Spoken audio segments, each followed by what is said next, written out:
Sounds good. Tim Pavlas is a candidate for the Bryan School Board, District 3. Thanks for being with us today. Thank you, sir, for the time. What made you decide you wanted to run for school board? It's been a passion to always help kids. I've been involved with Boys and Girls Club for over 10 years, junior achievement in CASA, with my daughter off to college now. Have a little bit more time on my hand. I got through watching her play basketball her whole, athletic career. So had a little time now to venture into something new. And I think I really can help out the school district with my knowledge, my background in finance. But I really want to help the school district get back to those good old days of academics and athletics. Tell me, aside from having kiddos playing athletics, have you been active within the Bryan School District as a volunteer? Yes. So through where I work at Truist Bank, we actually give awards every month to teachers and auxiliary people of the month.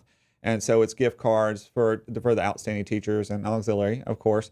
But I'm very into that. And then also I enjoy going to football games and basketball games, baseball games, softball games, all those sports because I really enjoy sports. But actually getting in and really dealing with the folks that work at the school district, it's a great group of folks. And, what better time can you dedicate and volunteer for than a school board?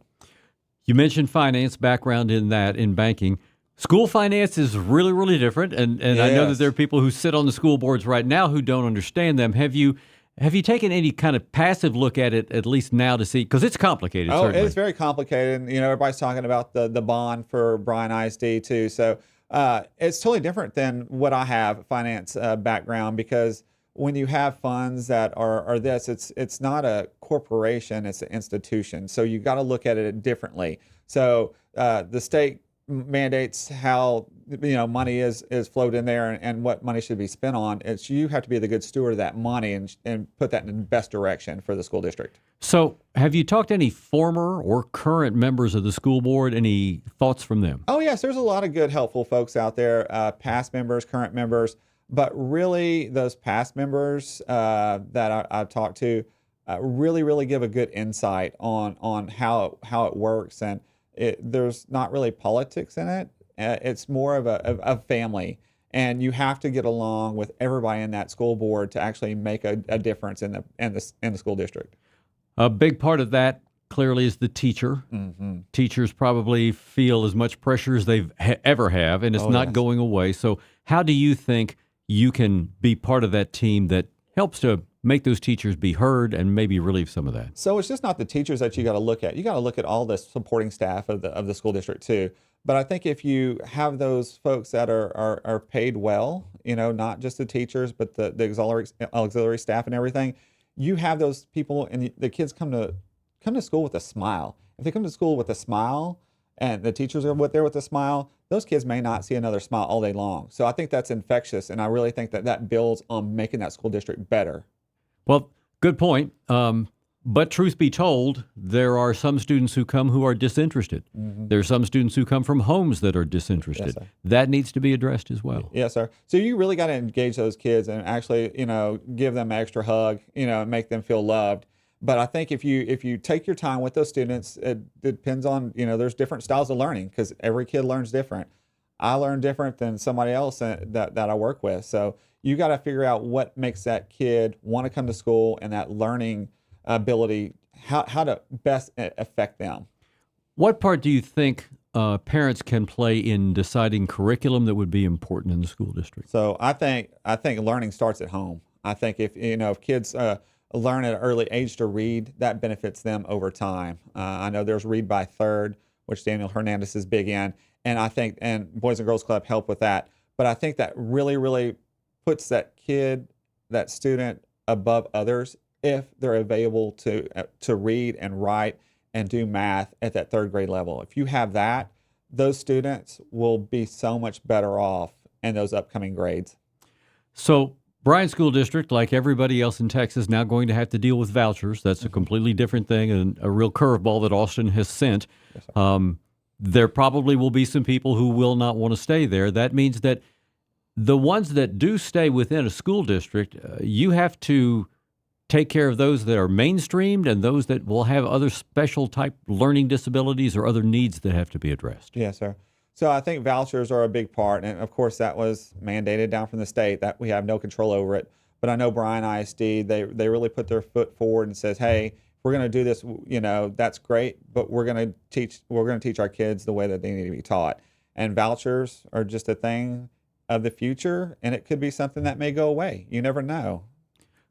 College is not right for everybody. Oh yes. CTE program, of course. BISD was able to get a great facility, Yes, sir. not right next to campus, but nevertheless facility. Talk about CTE in your view there. CTE is great because, like you said, college is not for everybody. But I think learning a trade, somebody that is dead set, like, I'm not going to college. I don't want to do that. I want to go into a trade of welding, construction, automobile repair, farming, ranching. I mean, there's so much things that are out there, robotics. So, like, Bryan ISD is far superior in CTE. And I think those kids that don't want to go to college, don't want to go to secondary school, it's a really, really big push and a very big offer to have those classes at Bryan ISD, because we are actually the gold standard of that, because we're one of the best in the area. There's a 3-component bond issue also that's on the ballot and addressing some of the things that a school district Bryan's age would. What are your thoughts, sir? So there's 3 different components of the bond. Every campus gets touched on it. So it's just not like one campus is getting this. But people don't understand that it's important for safety, security, and also all the AC, mechanical, all that stuff. You got to have AC. If you don't have AC, it's going to be miserable in the summer times, because Texas, we're still in summer, and here we are almost in November. But that's a big component of it, because if you have those kids and they're engaged and they're not hot and sweaty in classes, and then they're great. Also floors, ceilings, all that stuff. Not just that, but security, cameras, all that technology, better doors, better gates, everything will make an advantage of that. Now, the athletic side of it, lots on the table there. You have a field house that's built back in the 70s. I went to school. I graduated in 95 at Bryan ISD. I remember going to that field house from Lamar campus to get dropped off there by a bus to catch the ride to the golf course. And that hasn't changed, and it needs to change. The kids deserve better than that. And if you want to be competitive with other schools in the area, you got to have better facilities, athletic and academic. Sure. Anything we haven't covered today? I'm a person that's not a politician. I'm a person that wants to make the school district better. I'm not looking for another position. I'm here for the kids in the community, and I think we can make it a lot better. Tim Pavlas, he's a candidate for Bryan School Board District 3. Thanks for the time. Thank you, sir. All right. There we go.